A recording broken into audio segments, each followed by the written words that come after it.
Jaime, qué gusto verlo y saludarlo. Espero se encuentre bien. ¿Cómo está usted? Bien, Stalin, gracias a la invitación, un gusto verlo. Muy bien. Jaime, de cara a un proceso electoral para elegir al presidente de nuestro país el día domingo, a escaso 2 días, 3 días,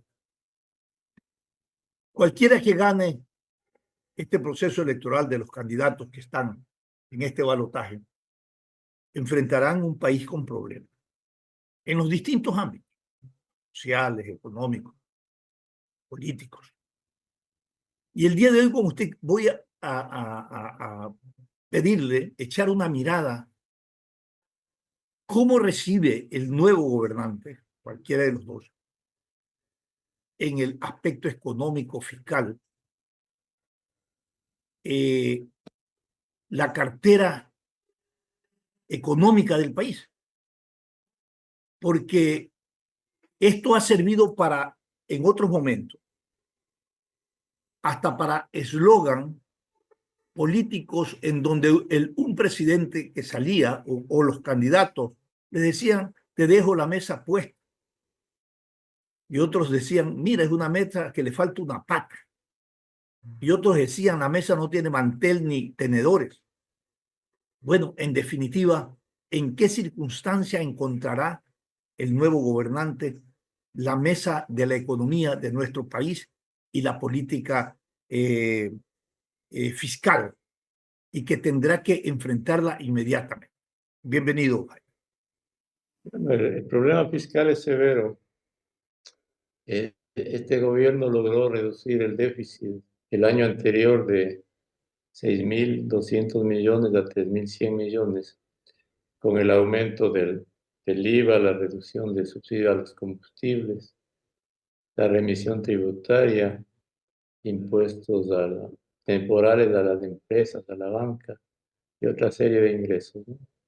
Pero muchos de esos ingresos en este año no va a haber la remisión tributaria, Son temporales, ¿no? son temporales. ¿Y cuánto es la temporalidad cuando ya no exista? ¿De qué monto hablamos? Hablamos de 556 millones de la remisión tributaria, por ejemplo. Hablamos de cerca de 300 millones de impuestos al sistema financiero. También hablamos de utilidades del Banco Central que son menores, de unos 200 millones. Tampoco el autorretención de impuesto a la renta no va a ser el mismo el año anterior, este año va a ser menor. Por otro lado, el gasto en este año va a subir, ¿no? Sube el gasto en el 40% de pensiones, de por lo menos 500 millones de dólares. También sube el gasto en el pago de intereses de la deuda. También sube el Estamos gasto, hablando de cuánto, casi de 3.000 millones.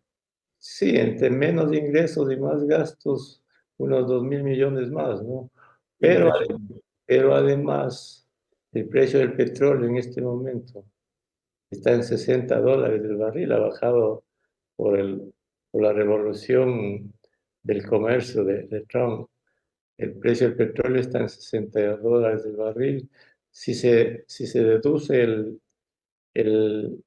el descuento por la calidad de crudo del Ecuador, que son unos $7, el precio de venta del Ecuador de petróleo será de unos $53, lo que significa alrededor de menos 700 millones de dólares en el presupuesto estatal, ¿no? Entonces, entre sumas y restas, el déficit del presupuesto de este año será de unos 5.700 millones de dólares. Ya, antes de ir al déficit, que son como 5.700 millones, todos estos recursos que ya no vamos a tener porque fueron ingresos temporales, ¿cómo lo vamos a sustituir? ¿Cuáles son las fuentes sustitutivas que podrían venir Bueno, para aquí, generar un equilibrio fiscal o por lo menos para cubrir algo del déficit? bueno, aquí tú hablaste del 13 del domingo de las elecciones, ¿no? Ujú. E inevitablemente tenemos que mirar al 13 de abril con dos opciones, ¿no? La una opción del gobierno actual y la otra opción de la vertiente correísta. Si continúa el gobierno actual con este déficit, el gobierno actual tiene que continuar como ya tiene el acuerdo con el Fondo Monetario Internacional. Allí habrán préstamos por cerca de unos 4.000 millones de dólares. Tendrá que el gobierno reducir el tamaño del Estado por un lado y de generar ingresos adicionales a través de alguna reforma en exenciones de impuesto a la renta u otro tipo de cosas. Es decir, Correcto, continuar. pero sobre esta parte, Jaime, todo el tiempo se habla de que uno de los elementos, o de la, sí, de los elementos fundamentales es para reducir el déficit, es bajar o reducir el tamaño del Estado. Pero nadie lo cumple. Los gobernantes llegan, lo dicen en campaña, pero cuando llegan no los cumplen, no reducen el tamaño del Estado, lo ¿No? acrecentan. Pero la situación ha llegado a un punto en el que las reformas estructurales no puedes aplazar, ¿no? Porque en dolarización no hay otra manera de salir adelante. Si no hay dólares en la caja pública, no puedes gastar. Así de sencillo, ¿no? Entonces, si ya tienes un gasto inflexible que no puedes manejarlo y te faltan ingresos y hay muchos gastos, hay que emprender reformas, no hay otra manera. Esa es una forma responsable de enfrentar el tema fiscal y de la economía en general, ¿no? Ahora, Ahora, repensar el sistema fiscal con propuesta de campaña, en campañas electorales de que hay que desdolarizar, bueno, esto no tiene futuro, no tiene sentido. entonces, ahora mira, veamos la otra corriente, ¿no? Correcto. Ok. Asumamos que esta corriente está en el poder y llega a la caja, al Ministerio de Finanzas y encuentra casi nada de dólares en la caja pública. Encuentra un déficit de 5.700 millones de dólares y ha ofrecido reducir el IVA del 15 al 12%. Serían menos 1.500 millones de dólares. El déficit subiría a más de 7.000 millones de dólares. Luego esta corriente ha ofrecido más dólares para educación, para salud, para el seguro social, para construcciones, para universidades, para gobiernos seccionales. Miles de millones de dólares.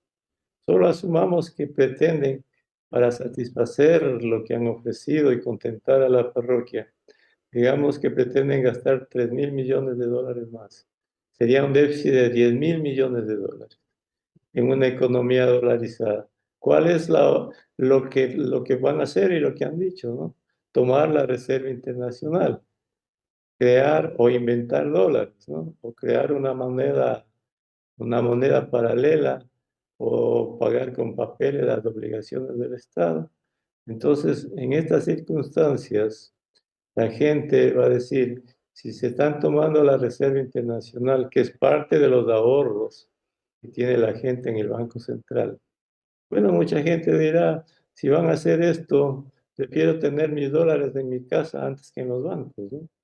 Entonces, esto puede afectar el sistema financiero y es la debacle fiscal y de la economía, ¿no? De eso no hay ninguna duda, Stalin, porque en economía o en el fisco no hay milagros, ¿no?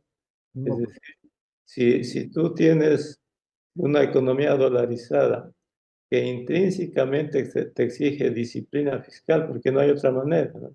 Si no tienes dólares, no gastas.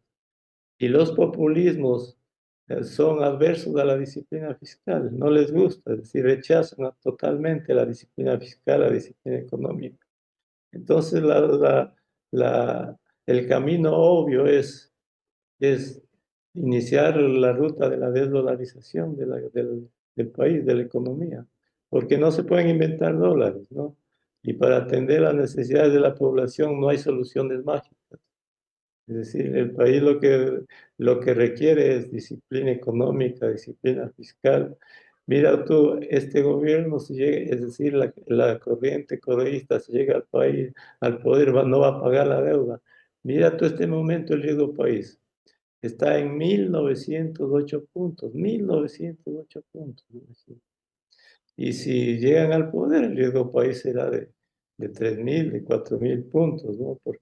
Porque todavía en los mercados no olvidan que ese gobierno no pagó la deuda a pesar de tener fondos para pagarla, ¿no? Entonces correcto. la credibilidad del país se vendría totalmente abajo y el país realmente que tendría problemas muy serios en su manejo económico, fiscal. no vienen inversiones, se aleja el crecimiento, se aumenta el desempleo, el número de pobres.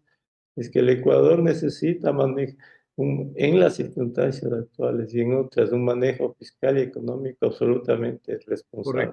Correcto. En esto que tú planteas, el Ecuador necesita un manejo económico responsable. Esto un poco es una reflexión como conceptual. La política fiscal incluye los impuestos, los gastos, el gasto público y la deuda pública. Y yo quiero preguntarte, ¿y todo esto qué? Para generar y cubrir y empatar o estabilizar los déficits. ¿Por qué en nuestro país giramos siempre en un mismo círculo vicioso? Déficits, endeudamiento y ajustes. Esto recae dentro de la política fiscal. ¿Cómo cambiar un poco esta concepción? Eso lo hemos hablado contigo muchas veces, ¿no? Sí, lo hemos hablado. Lo hemos hablado y es la historia de las últimas décadas, ¿no? Siempre los gobiernos gastan y gastan y no hay ingresos y al final hay déficit y la suma de déficit es la deuda, ¿no?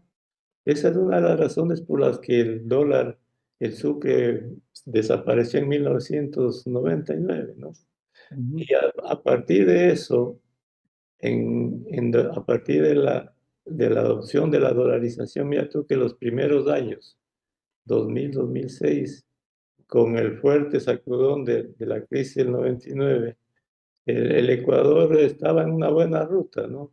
Entre 2000 y 2006, el gasto público era la mitad de lo que es ahora, más o menos un 21% del PIB. Hubo superávit fiscal en esos años, ¿no? 2000, 2006. Hubo ahorros, 1.500 millones de dólares de ahorros. La economía creció. En ese periodo hubo una ley de responsabilidad fiscal Sí, que sí, obligaba a no gastar sino lo que se tiene. claro, había un techo de Pero ingreso y a partir de 2007 todo se destruyó, ¿no?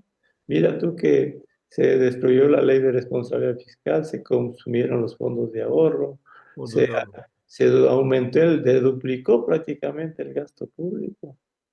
Comenzó a colocar bonos basura, 8.000 millones de dólares. Los préstamos con la China, 20.000 millones de dólares. Se usó la Reserva Internacional por 8.000 millones de dólares. Y mira tú, después de todo eso, incluso en el año 2014, ¿sabes a cuánto llegó el déficit? A 10.000 millones de dólares. Y las cuentas que yo te acabo de hacer hace un momento en estas circunstancias, con esa corriente, el déficit otra vez llegaría a 10.000 millones de dólares. Y mucha, Correcto. y mucha gente dice, Stalin, es que en esa época no pasó nada porque se construyeron obras y aunque robaron, hicieron obras, etcétera, etcétera. Pero no reflexiona la gente que después de eso vino la pandemia en el 2020. Hay que Claro. recordar eso, ¿no? Sí, sí. En la pandemia de 2020, el Ecuador tenía un déficit del 7% del PIB. No crecía, decrecía, no había ahorros. Y casi colapsa el país en 2020. Casi colapsa. O sea, después de esos malos manejos. Si no hubiese sido en el 2020 por los préstamos de 7.000 millones de dólares del Fondo Monetario, de los multilaterales, bueno, la dolarización ya hubiese estado en un funeral, pero que todos tendríamos que lamentar. Eso, mira, la consecuencia de todo lo que pasó. Ahora, que te voy a preguntar, Jaime, ¿hay algún espacio frente a esta crisis y un poco el mecanismo de la política fiscal, ¿no es cierto? Eh, ¿Podríamos generar un nuevo diseño con nuevo carácter redistributivo y con auditoría de calidad de gasto, por ejemplo, que el problema posiblemente también uno dice, mira, tienes un Estado inversor, ya invierte nuevo en infraestructura, lo que tú acabas de decir. Y la gente dice, bueno, ve, echa la obra, dice, no importa, la obra está más que robe. O sea, eso ya es un tema hasta cultural, la gente lo habla de esa manera. Pero podríamos tener la oportunidad o habrá espacio para crear un sistema, un rediseño con carácter redistributivo, socialmente justo y de control dentro de la política fiscal. Sí, sí, eso, además que no es como hay que hacer, hay que hacerlo, ¿no? Pero se Ya. necesita disciplina, Stalin, porque, porque primero, para redistribuir riqueza tienes que generar riqueza. Y la forma de generar riqueza es crecer. Una economía que crezca, no hay otra manera. En dolarización hay una ruta a seguir que es ineludible. Mantener la dolarización, tener disciplina fiscal, tener un sistema financiero sólido y sobre esas bases atraer inversiones para crecer. Entonces, tiene que haber un proceso sostenido en esa dirección para que a través del tiempo se genere confianza, haya más inversiones, porque Stalin, sin inversión no hay crecimiento, sin Right. inversión no hay trabajo. Sin inversión no hay menos pobres. Lo que pasa es que esto no se entiende en el país y las élites y los gobiernos no le llevan al país en esa dirección. Algo se ha hecho en este gobierno en esa dirección, pero hay que perseverar. Lo que pasa es que los países que logran Stalin, logran producir más, que logran crecer y generar riqueza para distribuir. Si tú creces y generas riqueza, hay más plata para el presupuesto del Estado, ¿cierto? Mm. Y el momento que hay más pago de impuestos, tienes más plata para educación, para salud, para la infraestructura pública. Pero esto es una cuestión de disciplina de años, ¿no? Tú puedes ver solo en la región, ¿no? En el caso de Chile. A Chile le llevó más de 20 años un acuerdo en esta dirección para tener disciplina y crecer. ¿Y cuánto produce Chile en este momento? El triple de lo que produce el Ecuador, con una población parecida, ¿no? Entonces aquí se cree que hay soluciones mágicas para los problemas nacionales, para los grandes problemas nacionales. Y Es eso un no es proceso, así. ¿no? Es un proceso Es estructural, un ¿no? proceso, es como una familia estar, pero es que es tan sencillo, ¿no? Una familia, ¿cuándo llega a tener un vehículo o una casa? Si año tras año, mes a mes, va ahorrando, va trabajando más, genera más ingresos, tiene otro trabajo y tiene una disciplina para cada año ahorrar y durante muchos años tiene una vivienda, tiene un vehículo o no es así. Sí, así es. Así progresa una familia. Es lo mismo pasa en el Ecuador. Entonces, esa disciplina que tiene que tener la sociedad en su conjunto, tiene que ser conducida por los estados, ¿no? Entonces, esa disciplina tiene que encarnar en toda la sociedad y entender que disciplina fiscal con un gasto que sea sostenible, ¿sí? Más la confianza para traer inversiones, más las instituciones sólidas. En este momento está con esa justicia que tenemos. ¿Quién va a invertir en el Ecuador? Nadie. Incluso en el tema de la inseguridad, tú dices, Ya. Y cómo superamos esa inestabilidad jurídica, económica? Eh, Debe haber algún mecanismo, pues. ¿no? El mecanismo es la conducción política y de las élites, Stalin. Eso. Es decir, hacer que las élites conduzcan a la sociedad en esa dirección, ¿no? Que cuando se elige, por ejemplo, gobernantes, a ver, si Stalin Poveda, hagamos un ejemplo, disculpa que tome tu nombre, ¿no? Hagamos un ejemplo, que Stalin Poveda se lanza a la presidencia y dice, país, tenemos que salir adelante si crecemos al 5% anual, tenemos disciplina fiscal y tenemos que tener este rigor durante años. Entonces, si tú le dices eso a los votantes, nadie va a votar por Stalin Poveda. Pero si le dices a los votantes, mañana te voy a dar educación, salud, no te preocupes y va a haber plata en abundancia y no, aquí la disciplina fiscal es una utopía, aquí no hay que tener nada. Entonces le engañas a la población y la población te vota y te elige, ¿no es cierto?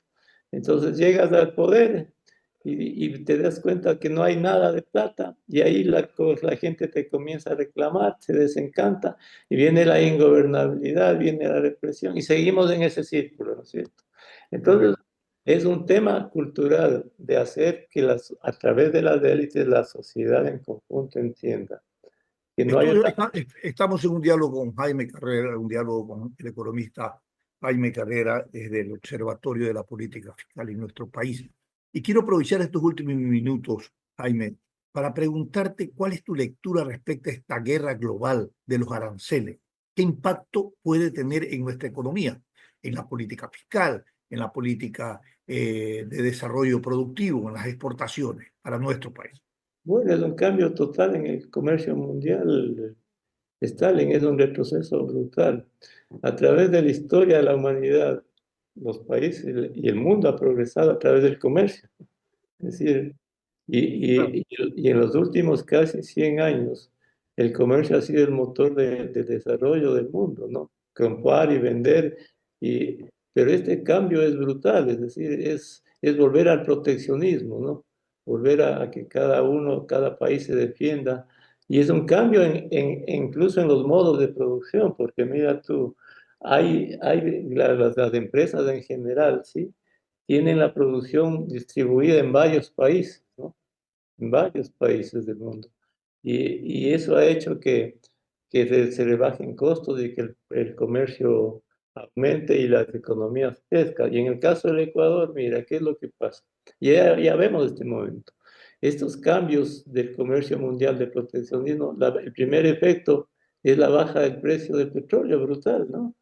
Ahí Porque tenemos ya el primer efecto, ¿por qué ¿no? baja el precio del petróleo? Porque se dice que las economías en este momento no van a crecer, va a haber recesión y va a haber inflación. Si las economías crecen menos, demandan menos petróleo y baja el precio, por una parte, ¿no es cierto? Y en el caso del comercio exterior del Ecuador, lo que va a pasar es que, por ejemplo, en Estados Unidos, si es nuestro mercado, si suben los precios porque suben los aranceles en Estados Unidos, la gente va a consumir menos productos que vendemos, ¿no? Menos productos que no son necesariamente indispensables para Estados Unidos. Por ejemplo, las flores, ¿cierto? Si las flores cuestan más en Estados Unidos y en Estados Unidos te sube el precio de los huevos, de los alimentos, de todo, va a decir la gente, bueno, no compro flores y compro lo indispensable, pues es obvio, Claro, ¿no? claro, perfecto. Y así va a pasar con otros productos. Entonces, esto afecta de manera importante al Ecuador y ganar otros mercados, porque si vos tienes un mercado de Estados Unidos, si bien, por ejemplo, en el caso del camarón, del banano, suben los aranceles a Indonesia o a Vietnam, que son competidores del Ecuador, ¿cierto? Y otros países, si bien suben más los aranceles, pero ya cambia la composición del comercio y entonces esto es incierto, ¿qué va a pasar? Es posible que disminuyan las exportaciones y en una economía dolarizada, si entran menos dólares, evidentemente se Ya. afecta la La dolarización. otra pregunta era cómo esto también afecta a un sistema dolarizado, por ejemplo, cómo es nuestra economía. Pero es que así de simple es, Stalin.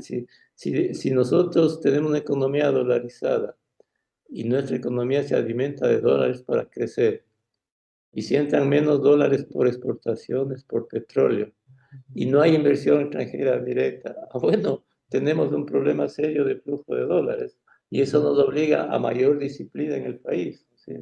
A mayor disciplina y a tratar de generar las condiciones para que vengan dólares. Y esas condiciones significa confianza en el manejo fiscal de la economía, seguridad jurídica y etcétera, etcétera. Esto está lo hemos hablado contigo 1000 veces, ¿no es Mil cierto? veces. Así es. Y tú reflexionas y dices, bueno, seguimos hablando lo mismo, ¿no? Seguimos hablando lo mismo porque tenemos una sociedad que le gusta estar engañada, que no entiende que hay el esfuerzo, el desarrollo significa esfuerzo, y tenemos una clase política absolutamente irresponsable, ¿no? Élites irresponsables. Entonces, tenemos una sociedad, lamentablemente, una sociedad acostumbrada a su desarrollo, ¿no? Y el cambio para desarrollarlo significa cambio de mentalidad en el país. Entonces, mi querido Jaime, el sistema político ecuatoriano necesita una renovación. Sin duda, estamos nuevos políticos, políticos responsables, políticos con otro nivel de entendimiento del país y del mundo, con otra cultura. Y si no, mira tú este rato en la asamblea, mencióname tú, aunque tú eres el que hace las preguntas, yo te No, pregunto, así es. ¿quiénes de los asambleístas son rescatables con una cultura diferente, con otra dimensión No. de políticos? ¿Encuentras alguno? O tal vez uno. Ah, esa y de las dirigencias políticas, Claro. incluso de las dirigencias de trabajadores, de las dirigencias de la economía en general. ¿Qué encuentras? Los trabajadores. tú propones una reforma laboral de un sector trabajador que está con un código de hace 80 años, ¿no? Y dices, no, ¿por qué? ¿no? Hoy estamos en la era de la inteligencia artificial y quieren vivir como hace 80 años, ¿no? Entonces, ¿cómo puedes tú tener desarrollo en ese, lo que tú ves del sector indígena, ¿no? Correcto, pero a ver, yo ya solo para terminar y para aumentar a tu reflexión, ¿qué elementos deben de converger para lograr que dentro de la sociedad exista una convocatoria unitaria de un frente para resolver la crisis con todas las sensibilidades políticas, económicas y sociales que hay y gremiales en el país? ¿Qué debe de estar por medio? ¿Qué debe de primar? Primar un consenso básico sobre determinadas cosas, ¿no? Ah, Correcto. digamos que tú y quienes nos escuchan aquí estamos en un gobierno y le decimos, tenemos este país, a ver, sociedad ecuatoriana, tenemos dolarización, ¿sí? Entonces tenemos que preservar, porque la dolarización le ha dado estabilidad al Ecuador, sin duda, ¿no? Aunque tengas un centavo de dólar, ese es un centavo de dólar, no hay devaluación. Entonces decimos al país, hay que mantener la dolarización. Pero la dolarización exige disciplina fiscal. Entonces, si nosotros amamos la dolarización, tenemos que amar también la disciplina fiscal, que es un ancla de la dolarización, ¿verdad? Entonces tenemos otro pilar, disciplina fiscal, y luego un sistema financiero sólido. Sobre esos tres pilares le decimos al país, señores, vamos a crecer en el Ecuador durante los próximos 15 años al 5% anual. Y para crecer sobre esos tres pilares tenemos que iniciar un camino de ajustar el gasto público, de disminuirlo progresivamente para generar confianza. Luego generamos esa confianza, reformamos algunas instituciones para que haya credibilidad en la justicia, para que haya garantía en la propiedad, en las inversiones, ¿no? Y luego generamos confianza, hacemos reformas para exportar más, generar competitividad. Entonces le decimos al Ecuador, hagamos tomemos esta dirección progresivamente con disciplina. Ustedes van a tener más dinero para educación, más trabajo si vienen inversiones. Entonces todos, el ADN del Ecuador sería invertir, invertir, invertir cada año, ¿cierto? Gastar lo único que tengo, no gastar más de lo que tengo. De lo que tengo, claro. Hacer que el sistema financiero siga sólido para que dé crédito al Ecuador. Perfecto. Nada de Bien, demagogia, nada de populismo, ¿no? bien, Jaime.